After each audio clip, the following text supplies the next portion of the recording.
Secret friends, unite!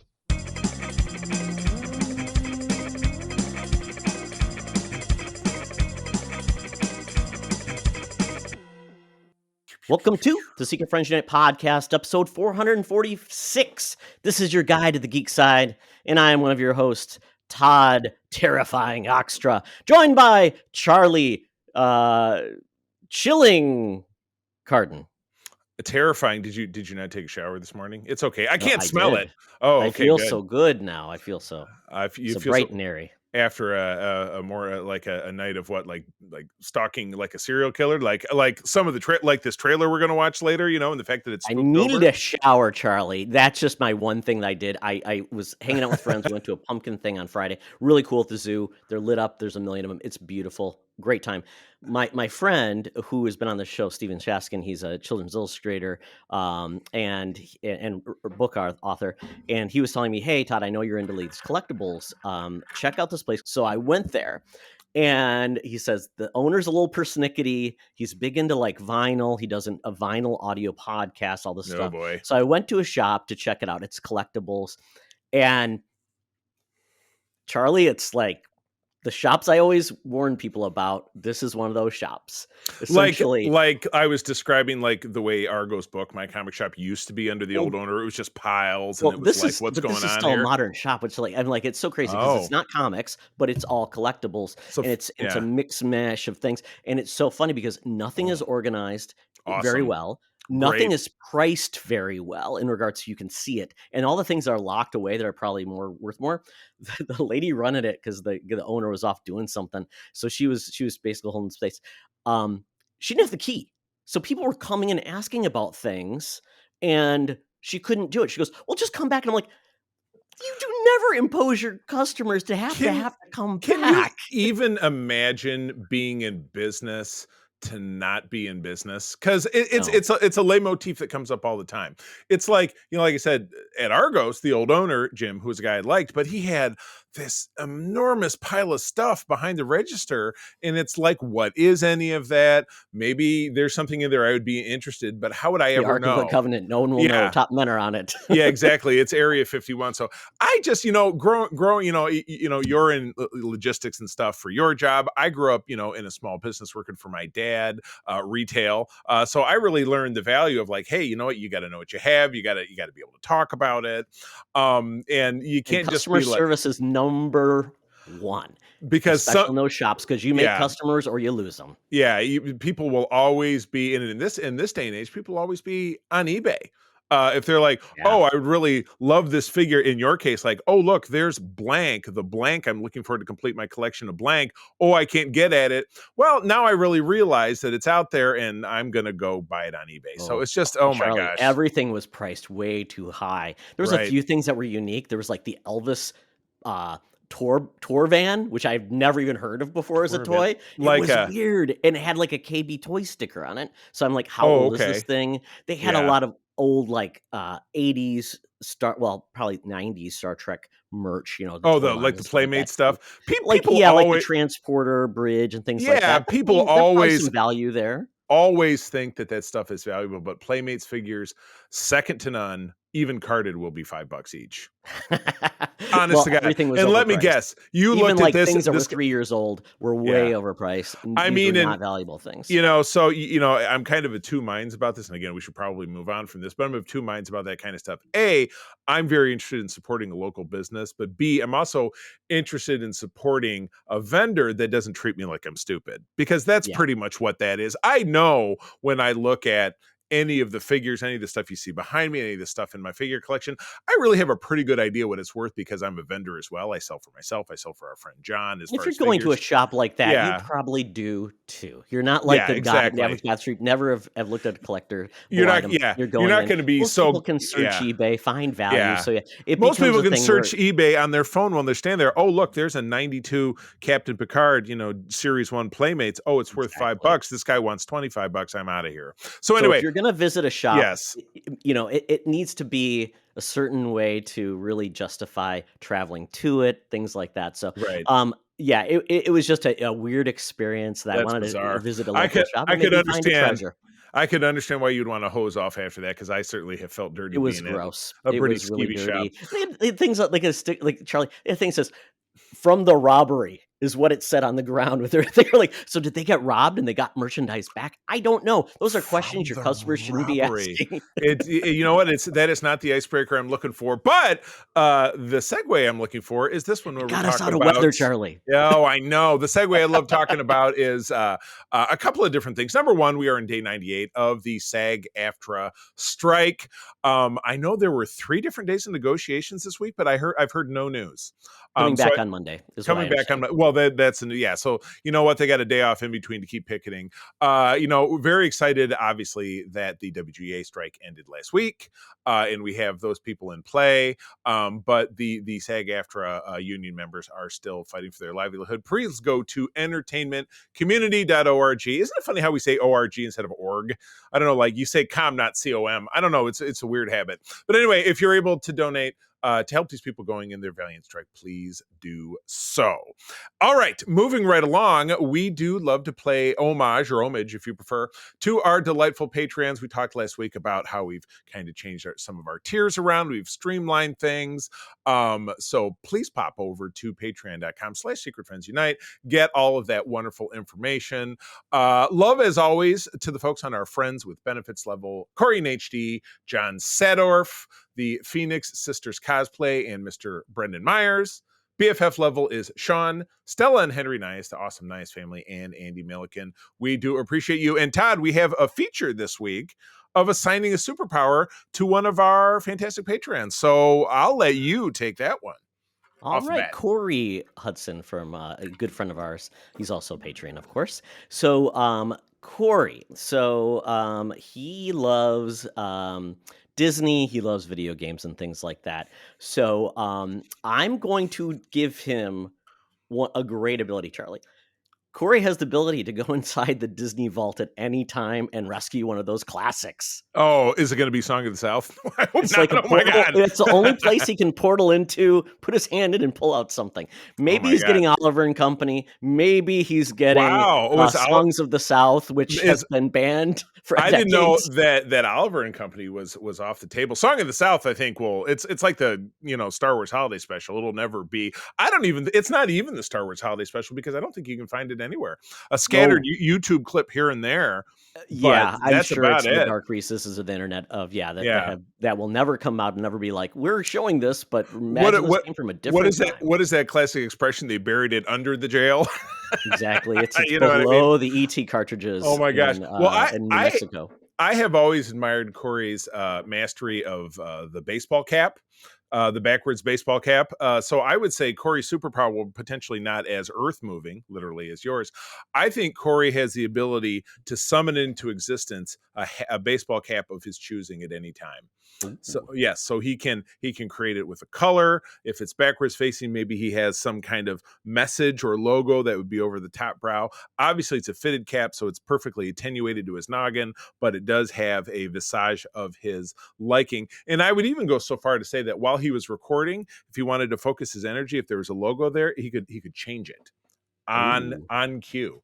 So I think that would be billboard that constantly changes. Right. So he would be like, eat at O's. Don't you remember that from the Mighty Wind?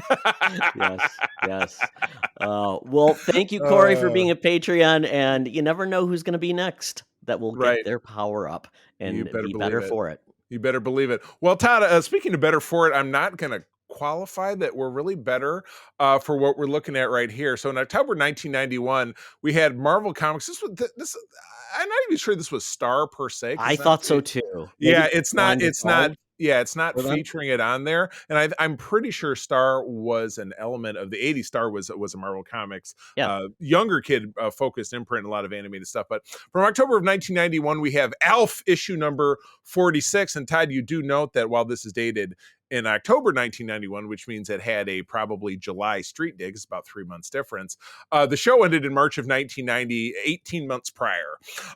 So that is very interesting. So that's amazing. I know. And the fact that 46 issues, I mean, at this exact same time, I was was purchasing what I believe was the dramatically short-lived Kid and Play comic. Oh, yes. Yes, but which probably ran, less than 15 Probably issues. along the times Ren and Stimpy was coming out too. Probably so. But this does, you see Alf, he's sitting, I can't even tell if he's sitting on a couch, but he's looking at 4 movie posters on his wall, word bubble directly above his head, and the posters are to the right. If you're not watching us on YouTube, if you are, you'll be able to see it.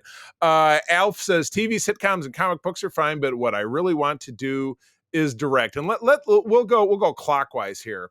So upper left is his Dances with Werewolves. He's doing precisely that. To the right of that, we have the Crock-Pocketeer. Yes, obviously labeled after the Rocketeer. Lower right hand, closer to my own harm, Starch Trek 6, where it just looks like all of the characters are in outfits that are too starched and tightly to move, though it looks like they're eating starched foods.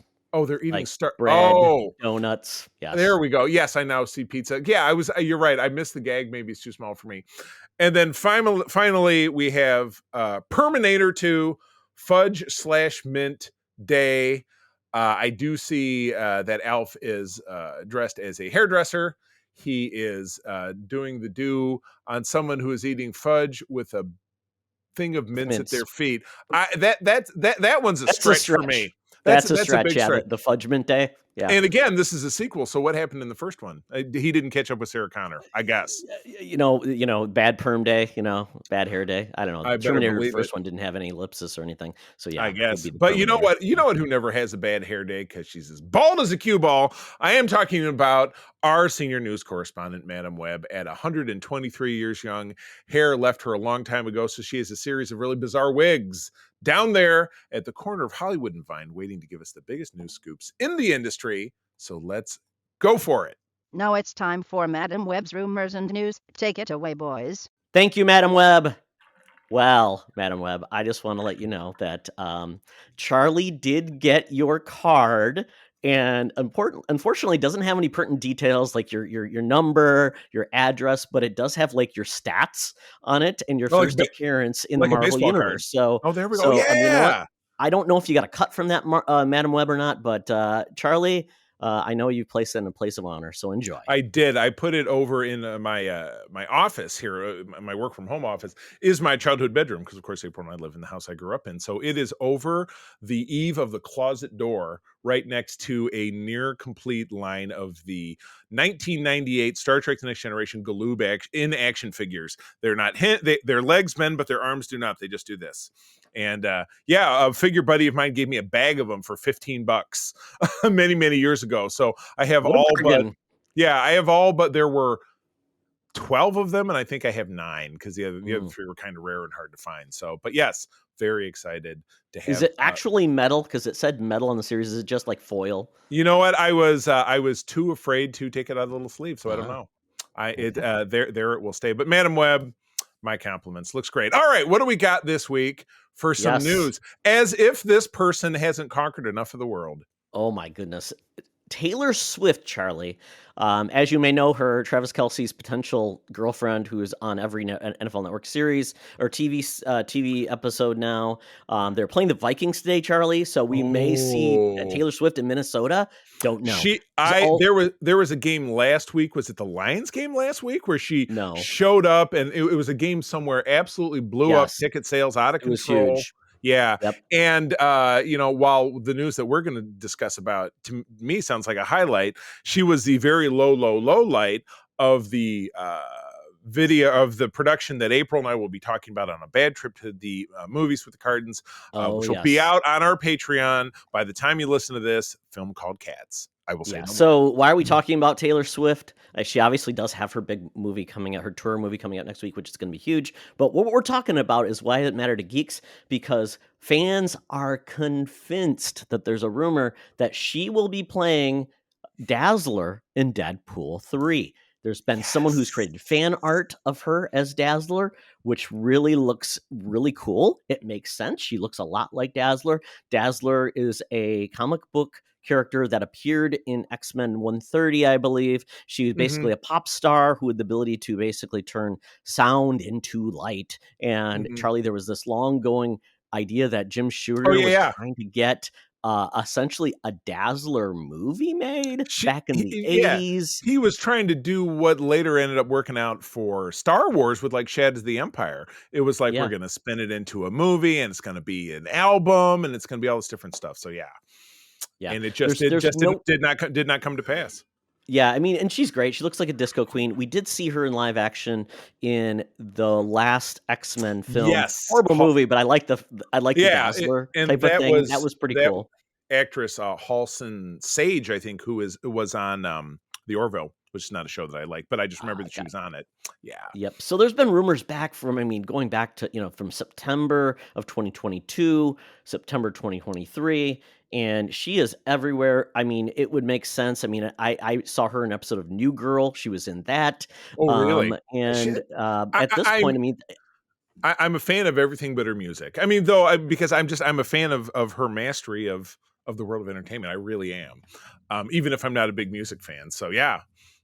Yeah, it's so funny, but people are just trying to put things together. There's been pictures of her with Ryan Reynolds and his wife at one of the at the Jets Chiefs game. Right. I mean, it's just funny because, I mean, it doesn't take much because, I mean, Hugh Grant was also in the booth too. So I mean, if it is, no. Yeah, Hugh Jackman, you said Hugh Grant. I'm like, no, I don't see him in there. Sure, he's in it too. Is he in the back? Well, I'm looking at this photo, and yeah, obviously something significant happened because the woman immediately to Taylor, it's my right, her left, is like holding up her hand, like somebody die horribly. No, I don't know who that is. Yeah. But it's just great. I think this is awesome. It would be awesome to have Dazzler be because she's a lot like Jubilee. If you're familiar with Jubilee, she is an X-Men character who also does things with lights, kind of pathetic characters.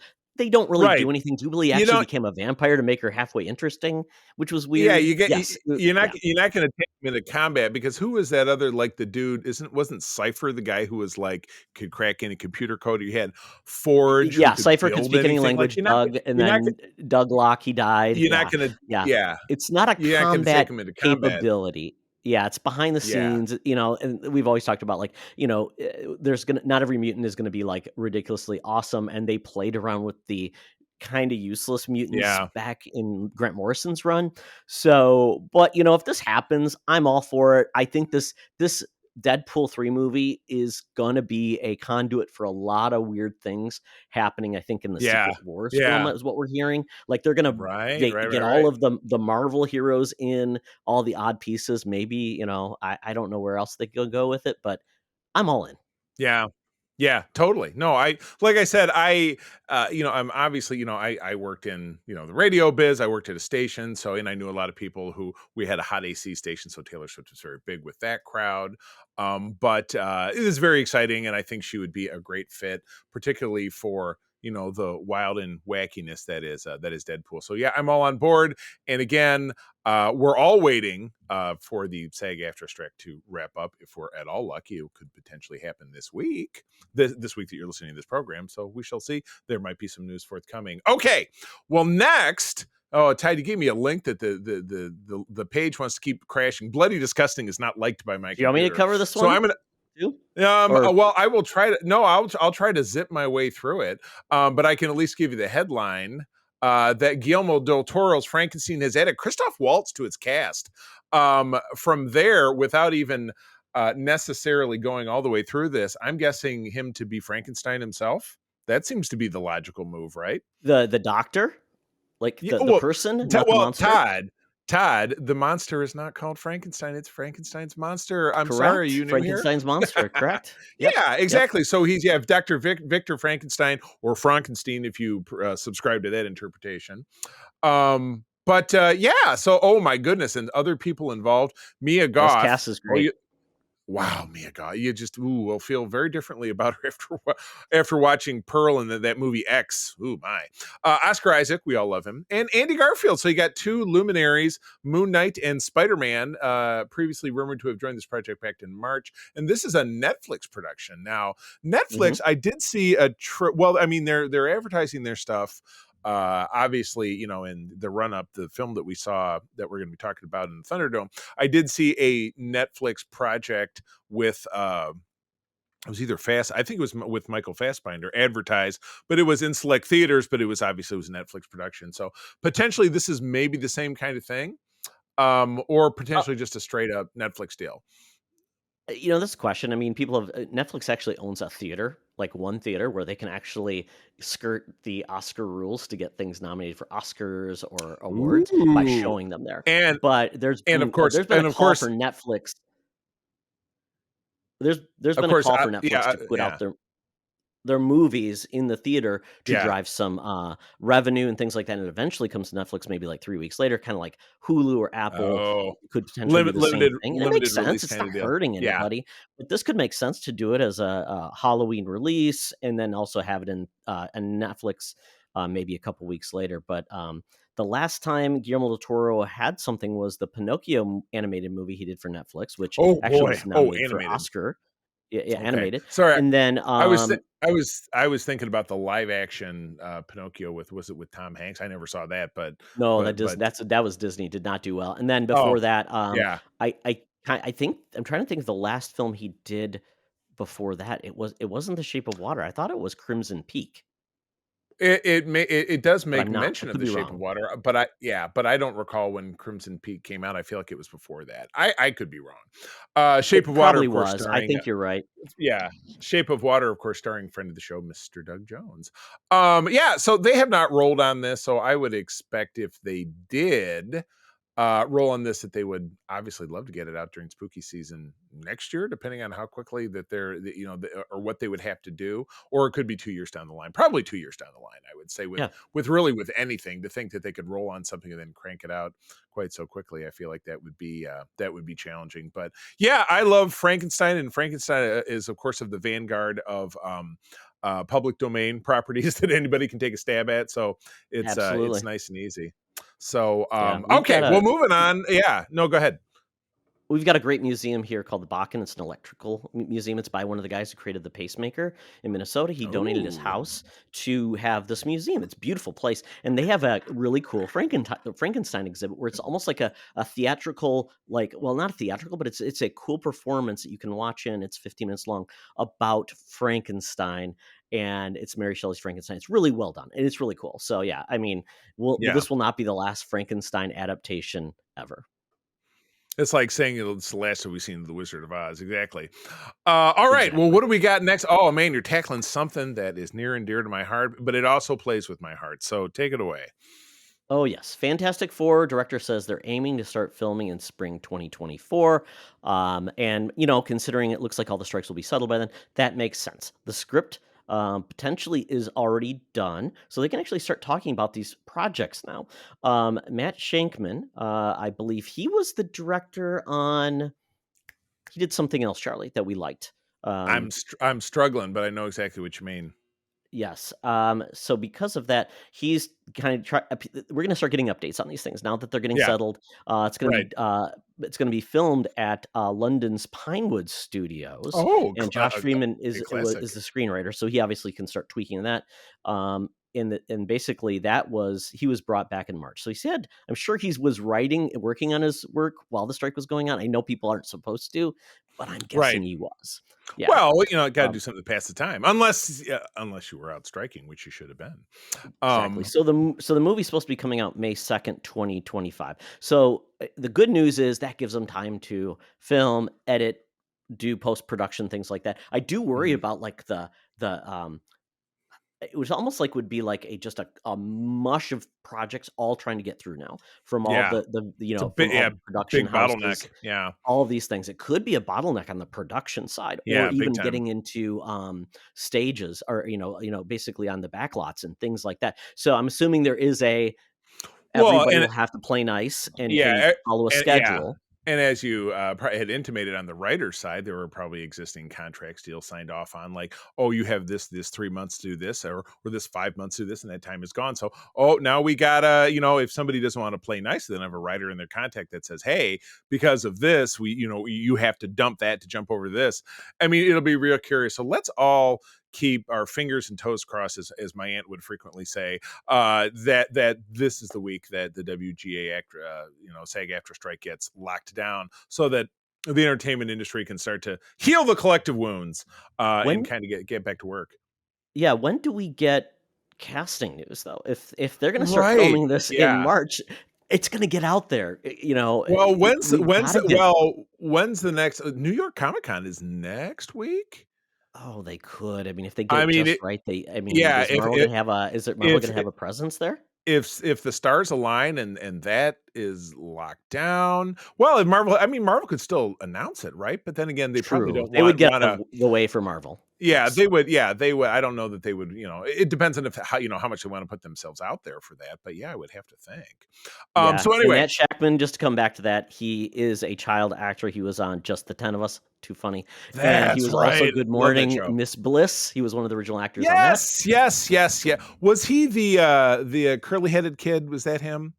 I think so. And he directed episodes of WandaVision, Game of Thrones. There we go. Yeah, like I said, qualified. His name gets thrown around. Yeah, there were only 4 characters on Good Morning Miss Bliss. It was Zach and Screech. There was a female character and another male character, so he must have been the other male character. That's what that's what I remember. 2 girls, 3 boys on that show. There you go. Yeah, Lisa Turtle. Lisa was the third white chick who was a brunette. Screech, she didn't make the transition. Zach, and then must have been I'm Matt, telling you, who was a curly-haired brunette. It was a 5-piece ensemble cast. So look at that. We solved it. And guess what? This will come up again, and we'll have to do this all over again because we will not remember. Wait, you're saying we don't have good memories anymore? Oh no. I'm saying you don't.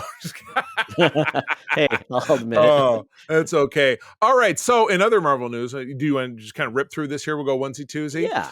I've been wondering about this. Again, it's an animated property, but Spider-Man Freshman Year has a synopsis out that says this is a new era for Spider-Man. This is a Disney Plus and Marvel Studios animated production of Spider-Man. Now, we've not had an animated Spider-Man production since, when was the last one we had going back that was not a kiddie one? Well, that Disney XD did Friends. Ultimate Spider-Man. They did a bunch of Spider-Man shows on Disney XD. So there's been a bunch of, I think Ultimate Spider-Man Team Up is another one too. Yeah. Was it? What was the program? So anyway, yes, revealed in the registration record at the patent office for freshman year, Peter Parker's life will be forever changed by unnamed events while he's getting ready for his high school orientation, sending him on a journey like never before. So we have some returning actors and some people I've totally not heard of. Hudson Thames will be again voicing Peter from What If. Okay, so he is your Tom Holland sound-alike. I get it. We have Zeno Robinson as Harry Osborn, Carrie Walgren as Aunt May, Hugh Darcy as Otto Octavius. That name, it's on the tip of my tongue. Was Hugh Darcy, was he Jarvis? Like the human version of Jarvis? Could be. It makes me think of Mr. Darcy from, what is it, Pride and Prejudice? Oh, exactly. Eugene Bird is Lonnie Lincoln, which is Tombstone. I knew that one. And Grace Song is Nico Moranu, which from The Runaways. There we go. Yeah, so show has been reported to debut in November of 2024, so a year from now. So I'm down. I don't know. I guess, if I finally drop Disney Plus because I'm so disgusted by them, which I'm sure I won't do, I'll obviously have to add it back. There's never a gap, Charlie. There's never a gap. I know. I'm looking for a gap, and yeah, we got Loki going on right now, and then that'll segue into What If will be on. Maybe I can cancel it in January. Am I going to be able to cancel it in January? Going to be exclusive to Disney Plus. Then you've got to have more Star Wars coming out. Yeah. Oh yeah, I think that. Like I said, just get the Hulu or just get the Disney Plus Duo. It's $20. You get Hulu and Disney Plus ad free. It only adds $2 to the Hulu ad free cost. Yeah, so it's really I guess. If you didn't want Hulu, you get rid of both and. Yeah. Well, I mean Hulu even, we touched Hulu still has its uses, you know what I mean? So yeah. I don't know. It's such a crapshoot. But anyway, I'm excited about this. And there is a tweet from Josh at Jason the Don _ with some key art. So Peter looks very much like it's very Ditko. Yeah. Yes. I would say so. Yeah, but we get a couple of Spider-Man, and then we get a visage of Peter Parker. It looks very much like Tom Holland. So yeah, I think this will be a hit. And it's not 616 either. So this will be not in It's not going to be Tom Holland. It's not going to be any of that. It's going to be a Well, separate oh, universe. very good. Okay. Oh, very interesting. Yep. And does say also in here that Charlie Cox has joined the cast as Matt Murdock Daredevil, so that's pretty cool. All right, I'm into it, and so we will see that. We'll have more news on that, but hopefully that will drop when it says. All right, what else we got for updated release dates, Mr. Extra, Yes. Mr. Darcy? Marvel Phase 5. So we're hearing more about this. So, how will everything shake out? We do know the next show we're going to get after Loki, which we're watching now, we'll talk about that in a second, is going to be Marvels. Then we're getting Echo, January 2024, Deadpool 3, May 3rd, 2024, Captain America Brave New World, July 26th, 2024, then Thunderbolts, December 2024, Blade, February 14th, 2025. Then a lot of TBAs. We did hear about Agatha, though, is now getting a date that's going to be fall 2024. Makes sense. Spooky time. Gotcha. And I did Daredevil also Born Again is apparently is going to be 2025. That's going to move there. Quick late breaking headline, if I might. I did see that, and maybe we covered this before and I'm drawing a blank, but that Aubrey Plaza will be a part of the Agatha show. Yes, I guess that. Yeah, I guess I had known, but anyway, the last one on here is Ironheart, and I just get a feeling that might go poof. I don't know. I just don't feel like there's much of a buzz. I mean, if she's going to be a pivotal part of like the next generation of heroes, it would make sense she gets something, because she is going to be the Iron Man replacement, because Don Cheadle's old. It's not like War Machine's going to get any younger. So it makes sense would happen.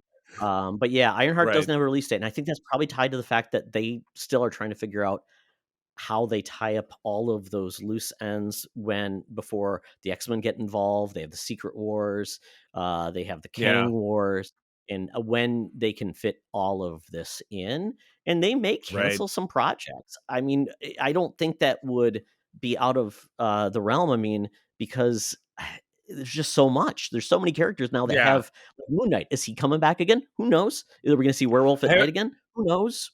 I haven't heard a thing. Yeah. So, the only thing on here, and again, I know this is a place where you and I don't necessarily align, but just looking at this list, of course, I'm very excited for Captain America. I'm a huge Captain America guy. That's one of my kind of cornerstones in Marvel. And then, of course, for Deadpool, but the Marvels, maybe. I think you and I both know that it's going to underperform, just because that's the trend.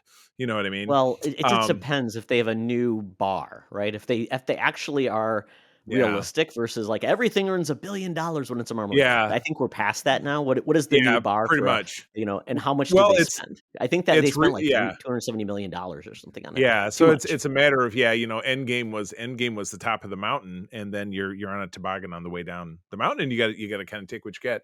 I'm excited for Daredevil, excited for Agatha, but Blade and Thunderbolts maybe. But yeah, we get into the Ironheart territory and Echo. Those are just things that just didn't resonate with me personally. But again, looking at all corners of this, it's something for everybody. But when it's something for everybody, everything can't make $1 billion, because there's just not enough of the billions. The Marvel movies used to be for everybody. That's why they made so much money. Now they're going a little bit more niche, and of course you're never going to make that much money from them. But if they create new fans, like younger groups of Marvel fans, that's what we need. Charlie, we don't need 85-year-old Marvel fans like, I always stick to my characters, and like we were having this conversation. April and I did. We actually did a Ren fair yesterday, and had a tent there in the table a little while talking about the chapter. That's always that's the bit, the Star Trek people at a Ren fair or whatever.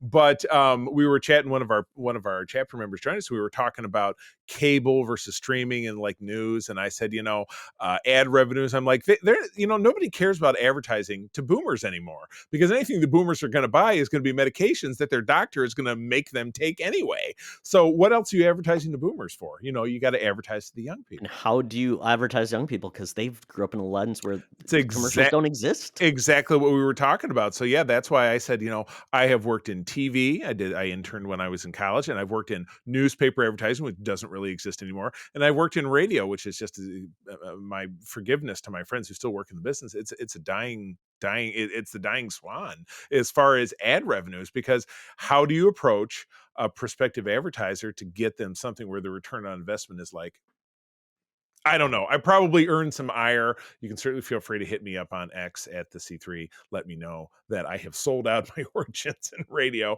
But yeah, it's challenging. And and we do this show, we're supported by our Patreons. But again, this is not the way that we're making bread. You know what I mean? Just we do this because we love it, mostly, for the most part. So yeah, it's challenging. It's challenging, like you said, because this has turned into basically the streaming wars. Like, okay, well, I'm I'm this, so I like that, or I'm that, so I like this. It's just that's a tough one.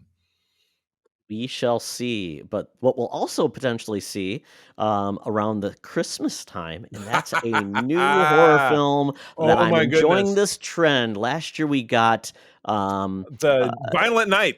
That's right, which was a great play on Santa Claus. Really loved that movie, but now we're getting It's a Wonderful Knife. And this movie is essentially playing on the theme of It's a Wonderful Life, where, if I only, didn't exist, the world would be a better place. It's all about this girl who you find out that she actually took out a serial killer. And because of that, her life went downhill. So she does the would my life be better if I didn't exist? And then she's brought back Spider-Man No Way Home, like if nobody knew me or whatever. Yeah. Yes, Like a Wonderful Life. The original combination of the two. There's no Spider-Man in this one. I don't know. Spider-Man might have helped it. So this looks pretty good. It's got a decent cast. This is going to be on Shudder, and it's going to go to the theaters. But basically, it's just that there's the serial killer who's kind of bathed in white with a non-featured film mask, killing people. And then in the trailer, we're shown that the killer is actually Justin Long, who's the town mayor. Of course, Justin Long. Then this girl's life goes downhill, and then she's brought back. No one knows her. She didn't exist. Her parents doesn't know who she is. And this basically serial killer has continued to kill people. Justin Long, the mayor who was the serial killer, which there may be a twist, is still alive. So I love the music. They put together they blend the Christmas music to the killing, the slaughter really well. Joel McHale's in this as well. Jane Widdop from Yellow Jackets. Justin Long once again. Catherine Isabelle from Ginger Snaps, Jess McLeod and Cassandra Nod are also in this. And it looks like it's going to be a lot of fun. And this is coming out, looking for a date, November 10th. Perfect timing to get you ready for the holiday. Exactly. Yeah. It is a solid rainbow bridge between spooky time and the holiday season. You know what I found flipping through my stations on Sirius yesterday? Christmas music. It's too soon. It's like the first half of October. Give me a friggin' break. Again, this could be a subject of protracted debate, but when is the right time to start playing Christmas music and thinking about Christmas? I always say the day after Thanksgiving. Right, Black Friday. Give Thanksgiving its due.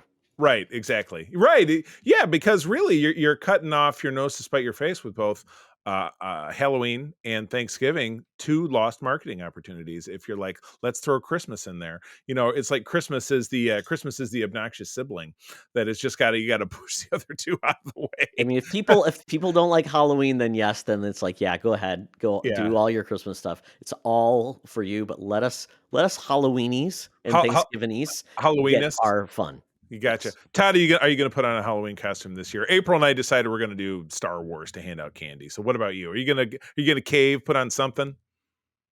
I don't know what my plan is, but last year we were outside in a bonfire handing out stuff, and no one could see it anyways. So unless I'm going to scare kids, I guess, when I was new to the neighborhood, don't want to be the creepy new neighbor. Probably won't.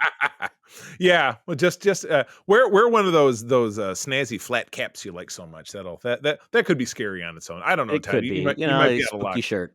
But no, I'm gonna bust out. April got for the cruise. There's a holodeck night, so we're gonna do Star Wars. She got her General Leia, and I'll do my old man Han, and it'll be a perfect match. Perfect match. All right. Well, that is the end of the news. So, Madam Webb, thank you very much. But it is time to get out that feeble Uber app, the Fuber app. The Geek Easy awaits with terrible drinks and horrible service down in Scugtown, Nastyville. Let's go. Talk nerdy to me. Talk nerdy to me. We're sitting in the Geek Easy, cover band's playing, drinks are poured, and we are ready to get our nerd on. So this week, a favorite of myself and my wife's is SurrealEstate. It's a show that was on Sci-Fi. I believe it's on Netflix now if you want to watch it. Very fun procedural show with a long story arc about realtors that deal with essentially cursed houses, haunted houses, things like that. So their job is to basically free these houses from their ghosts or demons or whatever, so they can sell the houses. I have a question because I saw this on Colbert this week, which I was very excited that Colbert was back. Was talking about a real estate listing. I feel like you've tabbed this before. It's a sign hanging in the yard, and on the top it says "probably haunted." So yes. Was it one of those? No, close enough though. But it's really fun show. It's a great ensemble. This is the cast. Two of the main people are actually from Schitt's Creek. You've got Eugene Levy's daughter, who is Sarah, who's the head realtor. She gets brought on as a hotshot realtor. Really good. We find out she has some skeletons in her closet, and then Tim. I can't remember her name. He was the love interest of the daughter on Schitt's Creek, with the beard, kind of the enigmatic guy. He shaved his beard. It was like season 1. I think Tim Razon is his name. I think that's what his name is. But he's the head of the realtor agency. And then you've got a guy who's good at tech, kind of like can figure out tech and things to get the ghost. You've got basically an ex-priest who handles some of those things, and then you've got like the receptionist who dabbles in things like that. So it's very fun. I really liked the first season. It dealt with really one storyline because the main character, his name is Roman. Real estate is his thing, but basically he can talk to the dead or see like demons and things like that. So that's kind of his into this, and really fun. And this show was actually announced for a second season, got canceled, and then was basically said, nope, we're going to do it. So it's back, and we are getting a full season of this. Now, I don't know if it can get the ratings to get a third season, but it's on Sci-Fi, which it's not. This is the thing that makes me really mad. It's Sci-Fi stuff typically goes to Peacock or somewhere. This is not that. Mm-hmm. So I actually had to subscribe to Sling for $20 just so I could watch this, because it doesn't go anywhere after. It's a pain in the butt. That's kind of like I can't buy the episodes like on Apple. Just buy the individual episodes either. So it's kind of like the Walking Dead stuff. You know, it's AMC, but you got to buy the. But you could get AMC Plus for that, and that's only $6. We did, and then and I know at one of the seasons of The Walking Dead, we bought the season because you found a deal. For us, it was like $5 or something ridiculous, and you got the whole season. And then it just you purchase the episodes, so they just appear, and that's handy. But it's like you buy the whole season in advance, they show up. There's no way to do any of that. There is no Sci-Fi streaming service. I think you can do it with ads for a week, and then they kick you off, and you have to like subscribe. So it's like the worst old model that I hate, because it's not gonna, you were looking for it, but if people aren't looking for it, it's not gonna get found. It's a dwindling audience. It's gonna be absolutely people that have Sci-Fi. It's gonna be absolutely forgotten. So exactly. I mean, when my 75-year-old mother finally cuts the cord, I turned the lights off. I mean, my mom was in the business. She sold advertising for most of her career. Everybody's getting out of it. Yeah. Cable companies are getting out of it, and they're basically saying subscribe to something else because it's too expensive. Not enough people are getting it, and they're subsidizing sports and all these other things. So I worry about there's going to be a constriction in cable, like just channels. Like Sci-Fi may go away because they may not. But I'm like, if you put those shows on maybe Peacock or something else. It's going to turn more into, because Chucky's that way. Chucky's on Sci-Fi, but it goes directly to Peacock. Right. It's going to turn into more of a production house to streaming house deal. How else could it be? What else could it be? Yeah, exactly. First episode's out. It's weekly. It's on Sci-Fi. I'm really enjoying it. Well, I'm glad it's back. Hopefully someday it'll end up on a streamer somewhere where I can check it out. The first season's on Netflix. That's the thing. Well, there you go. Yeah. So maybe that's what it is. Yeah. After the season's done, it'll go to Netflix. Well, you keep me engaged because I'm certainly curious. All right. Well, we got a twofer up next of things that we both watched. And the first one, this is this is in it's in the Marvel world. It's on Disney Plus, and it's from your favorite Marvel Comics franchise, or one of your favorites. So go for it. Yeah, Loki season 2 came back. Loki was, I believe, the second Disney Plus MCU show. First we Yeah, got yeah, WandaVision, I Wanda, believe, and yep, then this. Yeah, Loki came yeah, out. I agree. Yeah, And so when we it's been watched 2 this, years, was it been essentially. I was doing the math on that. I thought, was it 2 years or was it a year ago this time? Wow. Yeah, that's Yeah. right. That was real because you had the in the periphery, you had the one who remains, who's the Kang character, introduced. And then, it was the cliffhanger finale of that where things spinning off in all kinds of crazy directions. And then you had Actually, over 2 years. Yeah, this came out June 2021 is when Yeah, this came out. So yeah, well, over yeah, 2 years. well, we had one. No, hold on. We had Wanda, then we had Falcon Winter Soldier, then we had this. So this was the third Okay, thing. got it. Yeah. Okay, but the first round, and this is the only one that's gotten a sequel so far. Correct. We have not gotten. I don't know if we ever will get like a second season of other shows or not. Yeah. But that led into many other things. Introduced Kang, and then now we're basically picking up where season 1 ended, which is great. So, and Yeah. we're not really dealing with the rest of the MCU. It's Right. really focused on Loki. It's kind of exactly what they need is Yeah. something that someone could say, okay, well, I did watch Loki season 1. It was 2 years ago and, fell off my radar, but hey, I loved it and it's 6 episodes. So I know it's coming back. So I'm just going to go rewatch those 6, which is something I should have done when we didn't do. And then I can jump right back in. But again, it has a very handy recap that takes you right from the moment of how variant Loki came into existence, spinning off of Endgame and everything that happened. So really, I've not gone back and we've talked about this before. It's so tough to go back, particularly doing what we do, having to absorb new content, to go back and rewatch stuff because we're like, okay, I've got this on my radar. I've got that on my radar. Now with the Star Treks, part of what we do on 47 is we have a segment where we talk about older episodes, but I've seen them so many times that I just put them on, but I don't really study them. So yeah, for this newer stuff, it's kind of here and gone. So, but with Marvel, it's so challenging because as it just grows, it becomes this 900-headed hydra that you can't. It's herding cats to try to keep track. But this, as you said, kind of bucks that trend. Yeah, and let's be honest, not everything is meant to be rewatched. Sometimes it's a moment in time. There's too much stuff to be able to rewatch stuff, enjoy new stuff. It's a fool's errand. You're going to run out of time. Yeah, especially as we see more time. Yes, exactly. Behind us than in front of us. So a lot of television could just be disposable. Just move on. Watch something else. Well, Enjoy.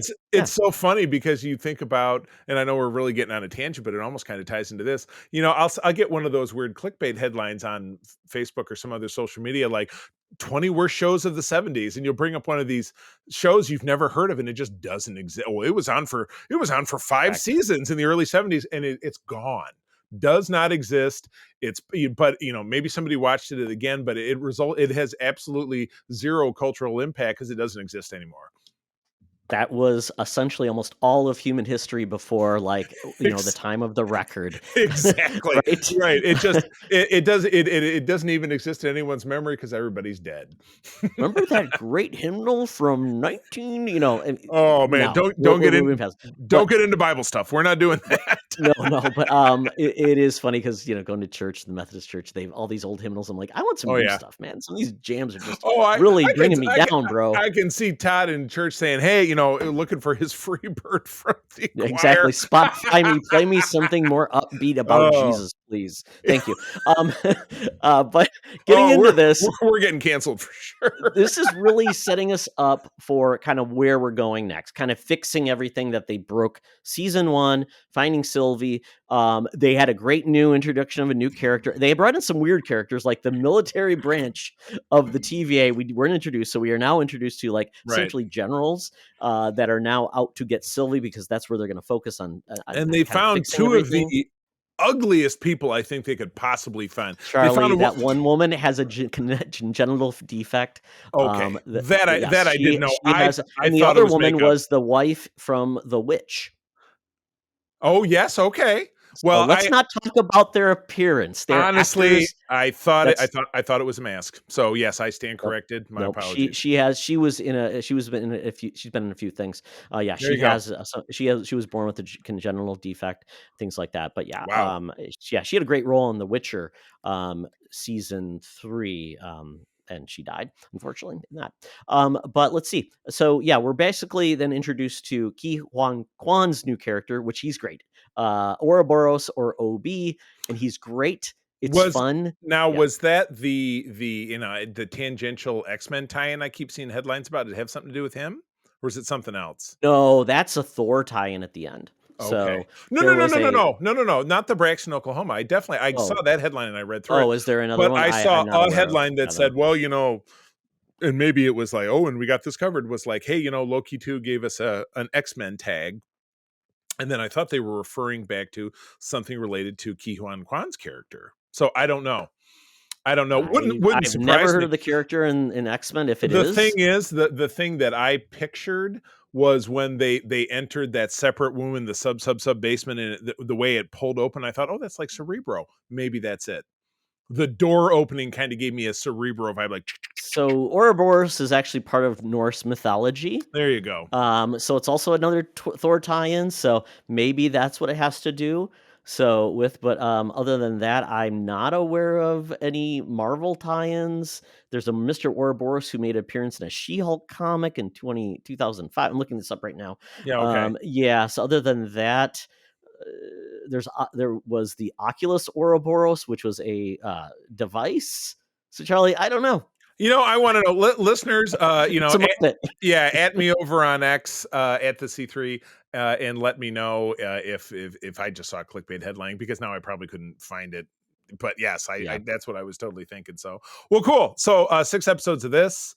But yeah, it does seem to be, it's both at the same time self-contained, but also talking a little bit about the Kang part of it, which becomes even more uncertain with all the difficulties that Jonathan Majors is having in real life. What that really means? A little bit, and they referenced him, and we know in previous he's gonna be in this in different time periods. Correct. So, yes. We'll see where this goes, and we are gonna get more McDonald's. Yes, we did see that, because Sylvia's she does show up at the end. Braxton, Oklahoma, which is the home of New Asgard in the comics, and the more recent Thor comics. We got the singer at the end of, I think, Ant-Man Quantumania had to do with this.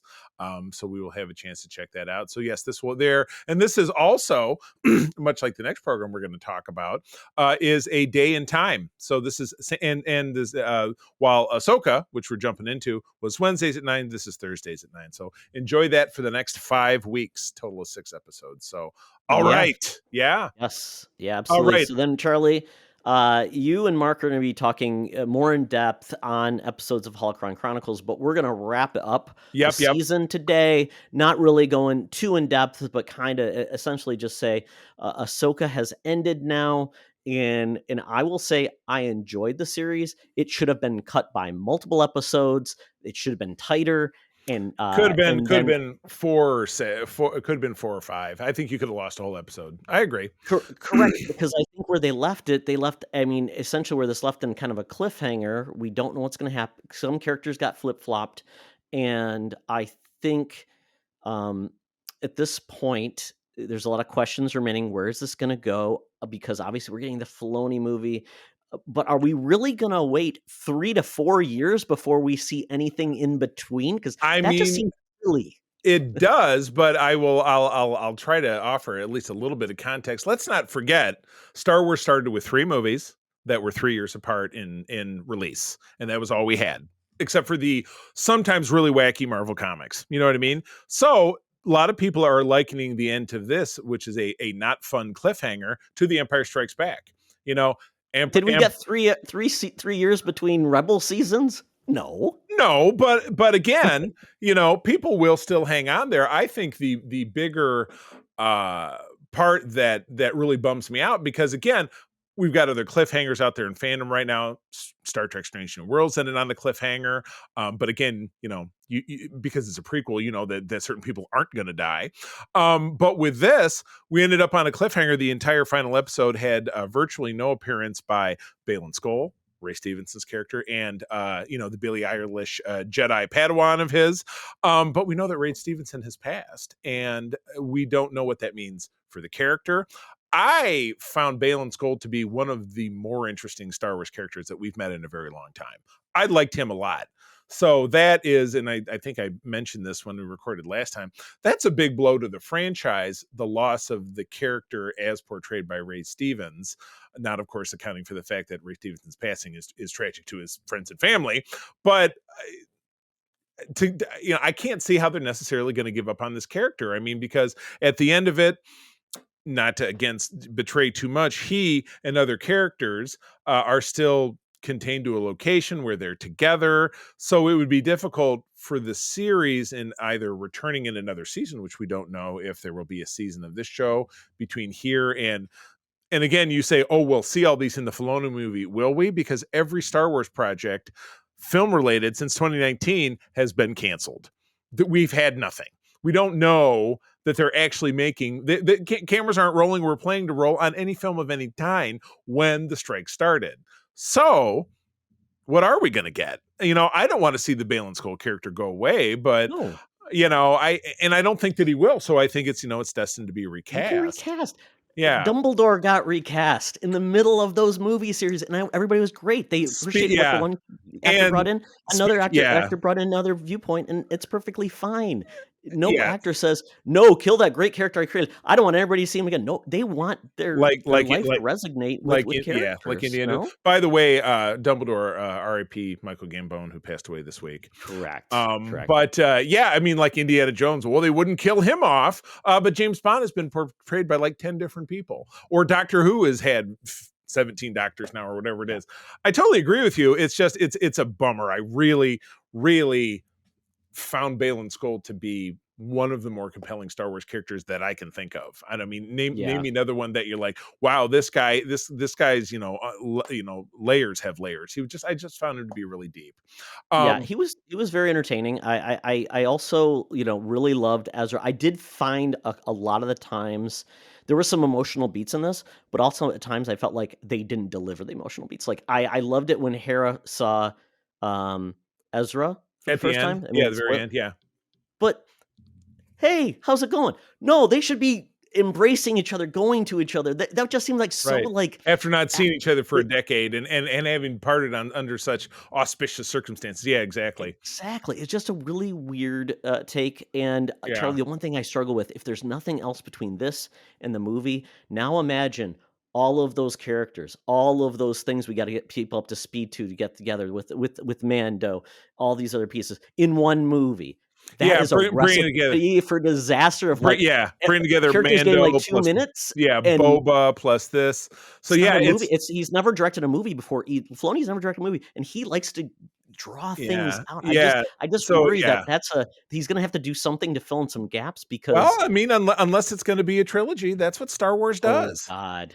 It's going to be 18 movies. Well, I mean, and again, it's 18 movies set between the OT and the ST. It's just it's a lot of threads to pull on. There's no doubt about it. Yeah. Anyway, yes. I thought it was. I think it was a successful series. Yeah. We'll see how it goes. And did having a TV series go into one final, series work for people that were never aware of these characters? I don't know. We'll see if Disney thought it was great and want more to fill the gap until they get that movie. I mean, I don't know. It's a series of protracted debate. Todd, maybe we'll bring you on as a guest when we're talking about this finale on a Holocron. We'll see what happens, because I think your perspective is valid. All right, I'll go a little bit quicker just for the sake of time. I'll give a super quick tease and an update on Todd's struggle with the Gen V series, having started on the third act. I'm up to episode 3 now. I watched the first 2. Yeah, exactly. Yeah, no, but if you listen to the episode last week, I was talking about the fact that we'd watched all 3 because the first 3 dropped at the first time. And when I mentioned something that happened in the first episode, Todd was like, well, thanks for the spoiler. And I'm like, it was in reference to Clancy Brown's murder, which happens at the end of the first episode, spoiler again. And then we determined that Todd had only watched the third episode thinking that it was the first one, which is absolutely hilarious. And I just, it was fun. And thanks for being a good sport about it. But anyway, we've moved on to the 4th episode, which Todd has not watched. And I won't, and it moves at pace. Things are happening the way that you would expect them to. But Todd, we were talking in the pre-roll about how the boys-averse, the Vaudiverse, as it were, really emphasizes gross outs when it comes to the male anatomy. We've had the guy who exploded while inside another gentleman's member. And then we had in the first episode of this where our, tiny character Cricket was hanging off a gentleman's penis. Oh. Well, I can simply tell you that there is a gross out in episode 4 that, in my opinion, especially as a dude, puts them all to pasture. And that's all I'm going to say. Yeah. Yeah. I don't know. Watch the show. I don't Parents, know. If you are a tenderhearted and don't like the gore or the gross things, don't watch this. It's not for you. Yeah. This is it's not for a lot of people to be.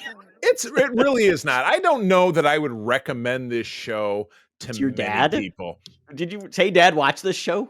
No, I mean, it's like I couldn't imagine, like, my mother stopped watching Game of Thrones because it was too violent. Yeah. Yeah. So that's okay. But there's a gross out in this that I think shoots for the moon. That's all I'm going to say. Well, I'll gird my loins as prepare to watch this on the you don't know how right you are. Because do I have to like prepare myself? And you might want to do the earmuffs and kind of close your eyes. Yeah, if you can do one of these, you might need to. But anyway, Gen V is over on Amazon Prime, as is the film that I watched. And this was, we actually went. It was. And I'm going to watch this film, Charlie. So you have to give me very little. Very little. I can probably give you exactly what I can. But yeah, I brought up Amazon Prime on Friday night, and the very first thing was this new horror movie called Totally Killer, starring Kiernan Shipka. And I looked at April and I said, it is inappropriate for me that she's grown up to be an attractive young woman. That it's not okay with me, because I was like, I'm not looking. Was Sabrina the first thing you saw her in? No, dude, I saw her when she was 5 in Mad Men. 5. Oh, she was a child. Okay. So now she is a grown woman, and I'm not going to say anything more about that. Yikes. But anyway, this is not a raunchy movie in that fashion. There's not really nudity or anything like that, but it has to do with a young woman in current parlance who is your typical 17-year-old disaffected teen, doesn't want anything to do with her parents. And it's Halloween, but she lives in a town where 35 years prior, in 1987, there was a serial killer who, wore a Johnny Bravo mask or whatever it was, and killed 3 girls at the local high school. But her mother and her father were also students at that time. And through hook or by crook, Kiernan Shipka's character travels through time, ends up in 1987, being familiar with the case. This is thinking that she can stop it. This is where I was confused, because I mean, the movie takes place in current day, correct? The framing sequence is, and then interspersed in between, is 2023, correct? That's so weird, because they said, and I thought 97 made sense because parents like our age 87, kids 87. But 87, that's where it doesn't make sense. Their kids should be like 33. Well, it's interesting that you say that, because exactly what you're talking about does actually. I was just a little confused. There's a lot of, and it's funny, there's a ton of interplay between talking about Back to the Future, which of course came out in 1985. So characters in 1987 were familiar with it.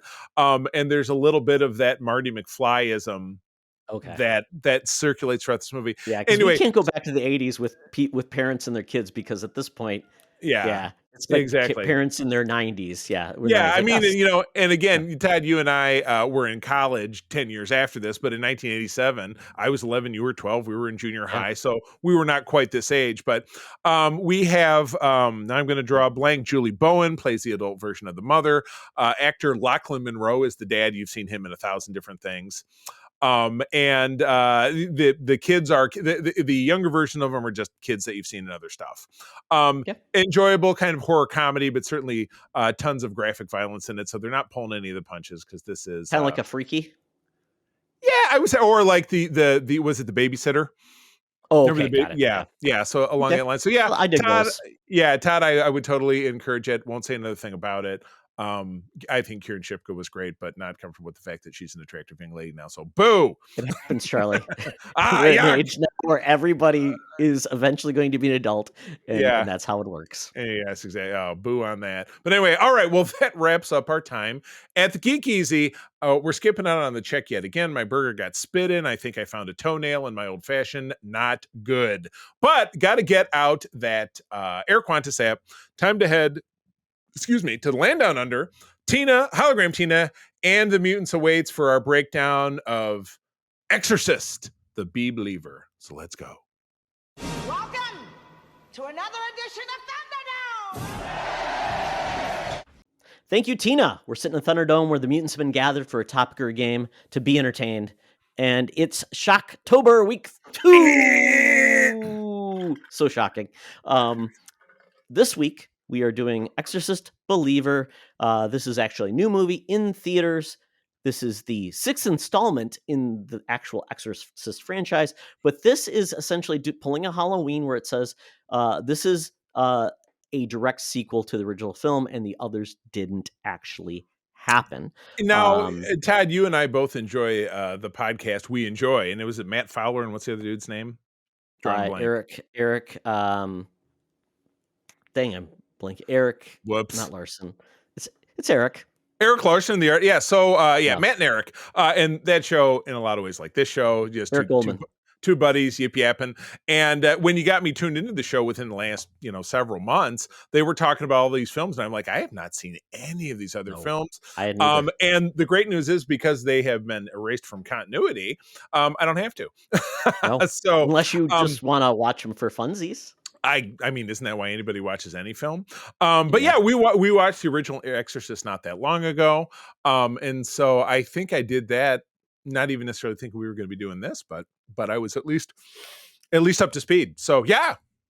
Yep. So this movie is directed by David Gordon Green, which once again, pulling in the Halloween of this, David Gordon Green bought back Halloween, essentially said, oh, everything before that was not real. I'm making the reofficial a sequel with Jamie Lee Curtis, things like that. So he's back again doing the same thing with The Exorcist. This has Ellen Burstyn, who is basically the mother of Reagan in the original. Jennifer Nettles and Leslie Odom Jr. are basically our stars in this film.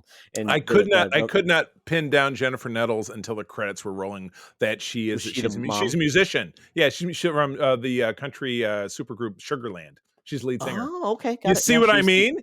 Because it was like I was looking at a face, then I saw the name, and I'm like, oh, there we go. And yeah, Leslie Odom Jr., I'm like, damn, he's handsome. I had to look him up. He's Aaron Burr, sir, from exactly. Yeah, he's got Hamilton. Quite a career since Hamilton. Yeah. Yeah, exactly. So the premise is when two girls disappear into the woods, return 3 days later with no memory of what happened to them, the father of one girl seeks out Chris McNeil, who we just mentioned was the mother Ellen of Reagan. Burstyn. Yep. Who's been forever altered by what happened to her daughter 50 years ago. Wow, 50 years. Wow. It's amazing where time goes. Todd, we're kissing the stone because I'm 47 and you're 48. 50's coming up. Yep, exactly. Budget was $30 million. That's about in line with most horror films. So that's good. From there. So I saw this movie last night. You also saw it yesterday, Charlie. Yep. And this movie is getting mixed reviews at best. So it's kind of in a tug of war from what I hear between RT and the audience rating. I think the audience 60s. rating, well, I think the audience rating was in the 50s, if I'm not mistaken. Okay. You might have to double check that. So it's getting raked across the coals. And I mentioned this to April as we either were driving to or from the theater, and she said, anybody who didn't get this film or thought it was derisive or bizarre didn't see the first film because it was damn near a carbon copy thematically. It was really, really kind of the same thing. With a little bit more of a modern spin on it. So I guess I'm not getting the hate over it. What are people really saying? IMDb giving it 5.2 out of 10. That's rough. Yeah, and I think that's the hard part because if you're saying this is the sequel to one of the most celebrated horror films, even films of all time, true. I assume those other Exorcist films face the same problem where it's like it's why most people don't know a damn thing about them, and it was that easy for for David Gordon Green to just toss them out the window.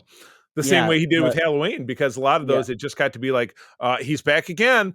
He got, he got grounded up in a combine, but he's back again, So we didn't love how those subsequent Halloween films ended, but we really liked the first one. Thought it could have ended there, and it would have been fine.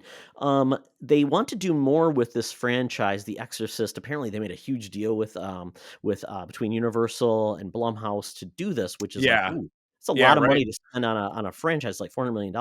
But right now, not doing great critically or audience. So so I was worried going, and I'm like, I don't want to I don't want to color my perspective when I see a film. So I will say though, Charlie, let me jump in before we do full spoilers. I assume we're going to talk about full spoilers. Just theaters, so I think people will hold off unless you really want to see this film. You'll hold off to get it on demand or watch it when it's streaming. So I don't think we have to worry about that. Gotcha. Yeah. So, but if that's the case, please definitely skip to the end, and we'll catch you next week. But all right. So let's get into it, man. So we have a flashback to about 13 years ago. You have a black couple from Georgia who's vacationing in Haiti. The wife is very pregnant. She gets caught in essentially an earthquake that tears down the hotel that they're staying in. She's laying crushed under rubble, gets to the hospital. The husband was not with her, but then comes back to the hospital. He's left with the Sophie's choice. Hey, we can save your wife or we can save your daughter. And then it cuts forward to the future. So you don't know what choice he made jumping forward, but until you see his daughter. Until the end of it, you end up seeing his daughter. Well, you don't see the choice, but his daughter survived. But the choice will come back in the third act, in flashbacks. But so his daughter is 13. Goes to us, and it's a single father. He's a studio photographer. He's sending her off to school. Her best friend is a young white girl who comes from the Bible thumping family. There's 3 of them. They seem to be very different, but opposites attract. So apparently the parents didn't know they were friends either, which was interesting. Yeah, exactly. So these little girls walk out of school one day after setting up a plan to hang out by saying, "I'm going to be at so and so's house, and you'll be at so and so's house." They go off into the woods, and they essentially, through incantations, summon the devil.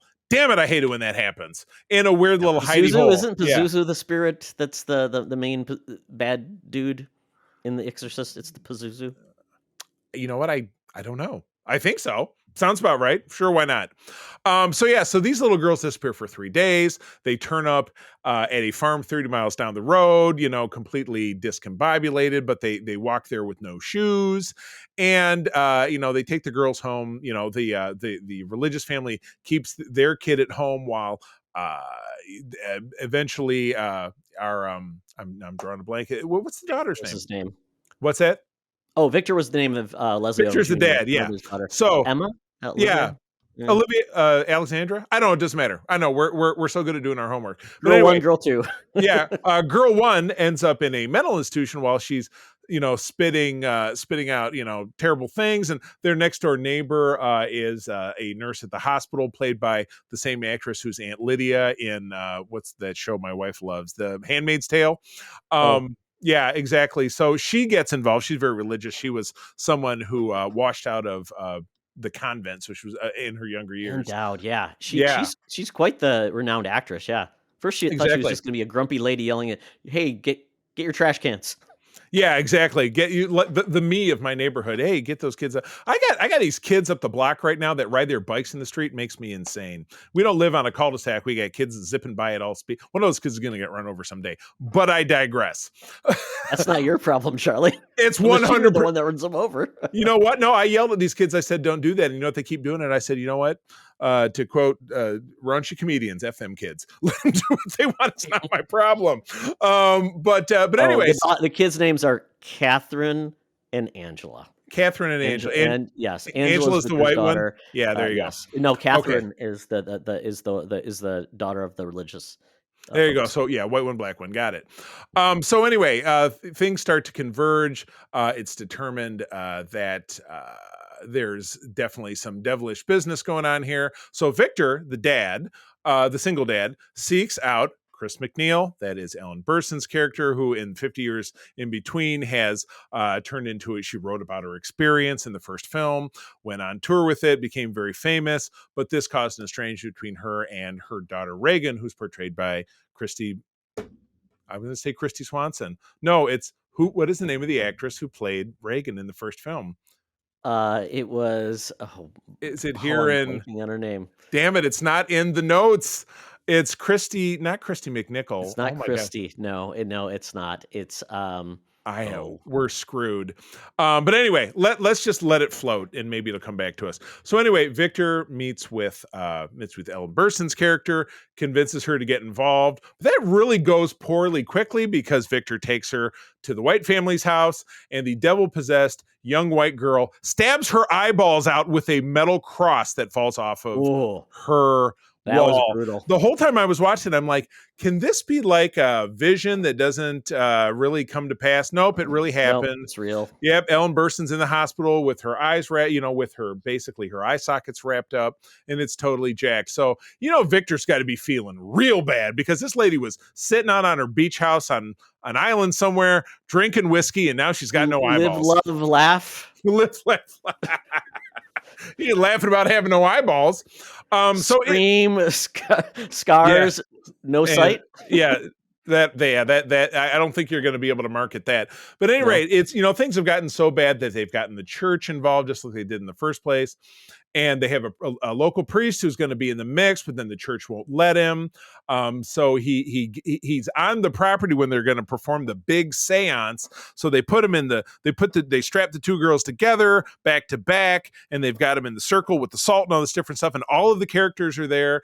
Couple different preachers, the religious family, Victor, Aunt Lydia's there, and they're all saying incantations and throwing shit, whatever it is. And the priest is sitting in his car outside. He finally says, finally, I'll get in the mix. And he comes in, and he really looks like he's getting the shit done when Catherine's devil character tears his friggin' head off, like spins his head around backwards, breaks his neck. It was essentially the kids were doing their own like head turning, their own, and it was essentially causing him to have his head turned. Yeah, which I mean, I'll give the film credit at this point. They wanted to go a different route because obviously the first film was so focused on the Catholic Church, where the Catholic Church, this is modern times, where they're worried about perception and because of all the controversy, their reputation. They said, we recommend they seek psychological efforts, where you got other religious and people of faith from different areas. You got more of the Protestant area with the White family and their pastor.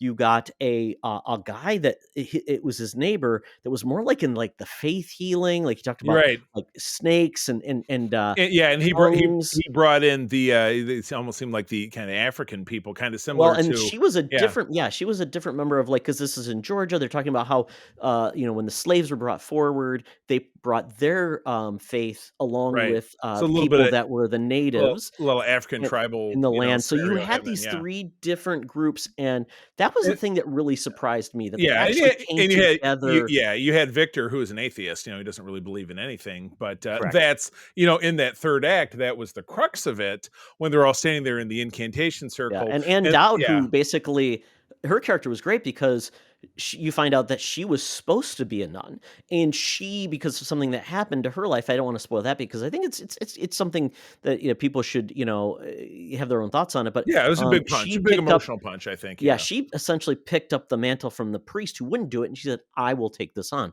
Right. So she was leading until the priest showed up, and then he got his Waterloo, and then she had to step back in. But at the end of it, it was through flashback revealed that in Haiti 13 years ago, the Haitian doctor said, "Hey, we've got a choice. We can save your wife, or we can save the baby, but we can't save them both." He says, "Please save my wife." And Linda Blair, thank you very much. Todd put in the notes that was the Reagan character. Oh my God, I don't know why that was escaping us. No, so, it's okay. So Victor says, "Save my wife." They move forward with doing which his that. daughter says to him, and Yes, as the under devil, because the the devil knows all, the same way that God knows correct. all, if you look at it that way, and reveals that to that she knows, and then it's now known to everyone in the room, and of course the audience. But yes, in attempting to save the wife, they don't, and the baby is saved instead. But through this revelation and through him confessing his ultimate, well, I love you, you're my entire life, blah blah blah. The devil is driven from Catherine. It's driven from Catherine. Well, essentially, yeah, you get basically out of them. The two are linked. The two daughters are linked. Right. They're observing their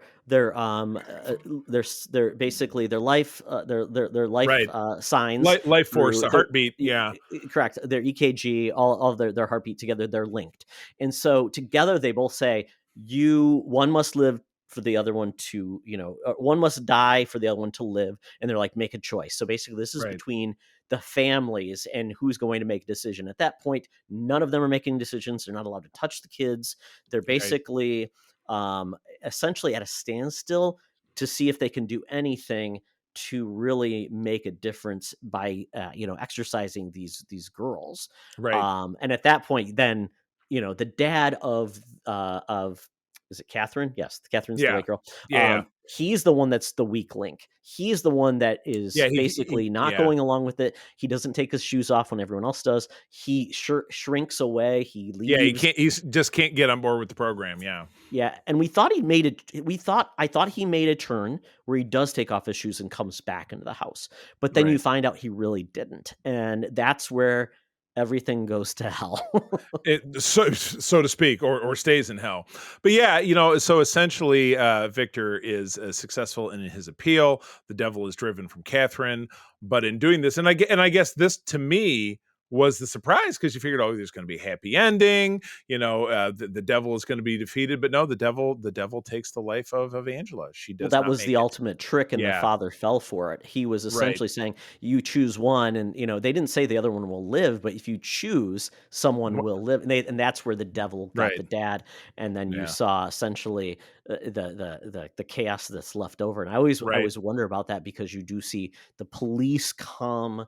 Right. And as a cop walking onto this scene, holy shit, it just looks like some kind of ritualistic murder. So I turned to April as I was saying, I said, everybody's going to jail, right? At least I was going to say that. How do you just solve that out? Yeah.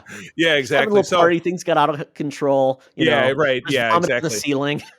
Yeah, no big deal. So in the end of it, obviously Angela is spared, but we do get a nice button to the end of the movie. We're back in the hospital. Ellen Burstyn's character is sitting there, obviously staring into nothing because she has no eyeballs. She hears the door open, says, "Victor, is that you?" And, "No, Mom, it's me." And there's Linda Blair as Reagan, reuniting with her mother. Doesn't really matter why she's there, but you know what? That was nice. So now she can take care of her blind mom, and we can possibly move on to a sequel. But again, how are we looking now? It's Sunday as we're recording this. How are we looking for box office projections for opening weekend? Question, because I think it'll drive this. How full was your theater? It was funny you should ask. It was, we saw it on a Saturday at about 5:30.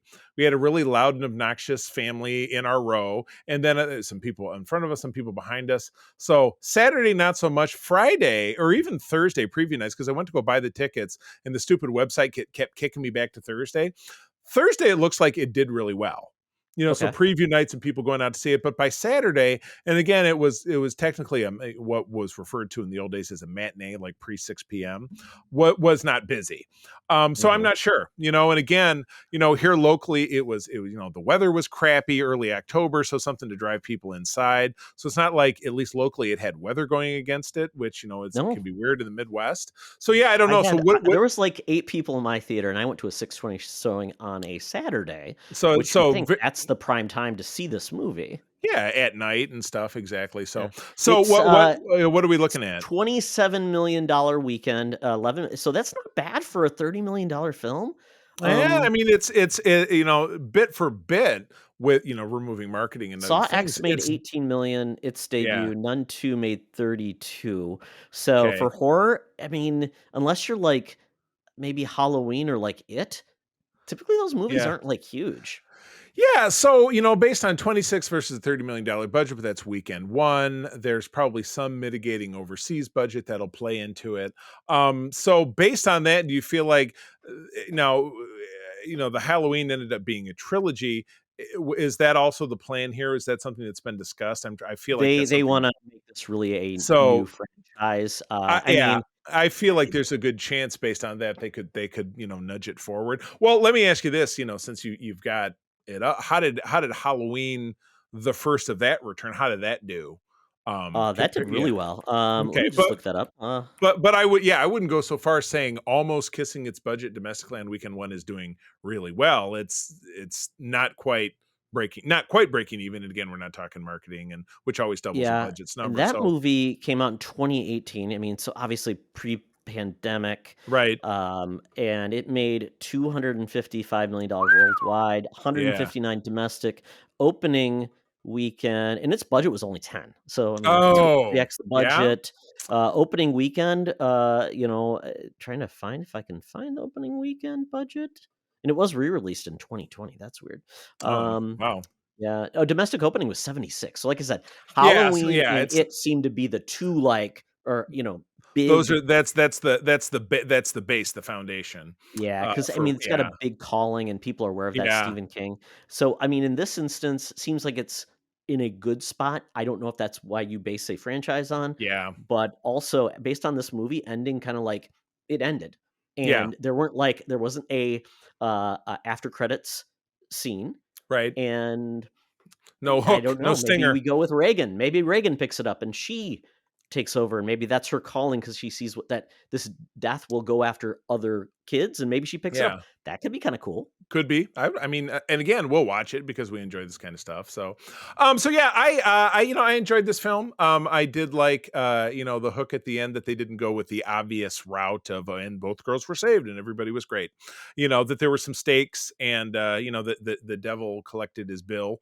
But in one way, you didn't save the day. Yeah, you had a character arc of Victor being forced to face his demon, literally, in so much that he chose his wife over his daughter. His Sophie's choice was he chose his wife, and he didn't get that, and that's obviously something that he held in the corner of his heart. So I found that to be one of the more interesting parts of this film. So yeah, I like it.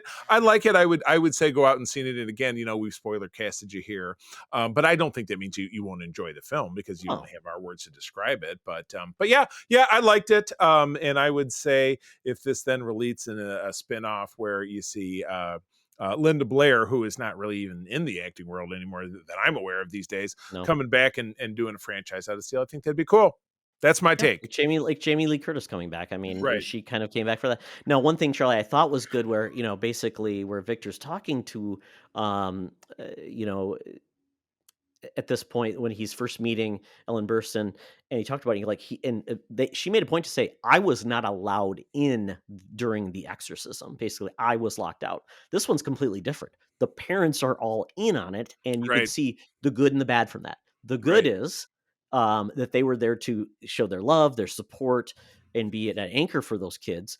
But the other side, then you also got the parents being weak and giving in, which essentially then led to one dying. So you could see both sides, the positive and negative of parents being involved in this. So, but you really lacked the strength of the Catholic Church this time. Yeah, I like the alternate faiths coming together, and it was really I really liked it a lot more than I thought I was going to after same here. All of the reviews. Absolutely correct. Well, cool. Well, all right, go out and support this film again in theaters right now. And that is the end of our program. So cool. We will be back next week with even more Shocktober. Todd, you got the schedule on lock. What do we talk about next week? Good question. Because I have seconds. Turn around and watch it because I got a busy week at work. I got a trade show this week. Yeah. Werewolves Within, and we have a guest lined up for that. Oh, very exciting. Yes. Good deal. Well, be sure to tune in on that. But all right, friends, as always, thank you for joining us. Todd, where do people find you out there? X is still a place where there's a lot more people than Threads, so still check us out at Toxtra and at Secret Friends U. But also, I'm putting more stuff out on Threads. So I believe it's Todd Oxtra on Threads, because that's tied to Facebook, on Instagram and those things. And also, Secret Friends Unite is on Threads, so check us out there as well. Yes, that's an effort of mine. I got to get a little more serious on Threads. My Threads ties back to my Facebook, which Facebook I have issues with. Don't use it much. But I am C3 Carpenter on Threads, spell it out. But I'm more marginally active over on X Twitter, where I'm at the C3. Just go ahead and spell it out. My lovely wife April and I do run the USS Grand Petoskey. That is one of the biggest chapters of the International Star Trek Fan Club. We are based here in West Michigan. We did a Ren Fair yesterday, which was fun. We're helping out one of the chapters in Southwest Michigan that we launched recently at an event this upcoming weekend in Kalamazoo, Michigan. So we are out there spreading the good word of Trek, but I'm also very privileged to run Region 13, in addition running the Petoskey. If you live in Michigan or Eastern Canada and you're a Trekker within the sound of my voice, want to learn more about what we do, give us a good Google at Region 13 or USS Grand Petoskey. Get in touch with me and I will give you a hand. But that's all I got. Again, friends, thank you for joining us. I'm going to tell you, as always, that sharing is caring, and to keep on trucking. Be the hero, not the villain. In a truck. The power of Christ compels you. Splat. This podcast is part of the Secret Friends Unite podcasting network. Visit secretfriendsunite.com for more great shows, articles, news, reviews, and more. Secret Friends Unite podcasts are available on Apple, Google, Spotify, and other podcast services around the world. If you'd like to be part of the conversation, you can join us on Facebook or our new Discord server, or follow at Secret Friends U on Twitter. Please subscribe to Secret Friends Unite on YouTube and visit our merch store at tpublic.com. Just search Secret Friends Unite. Thanks for listening.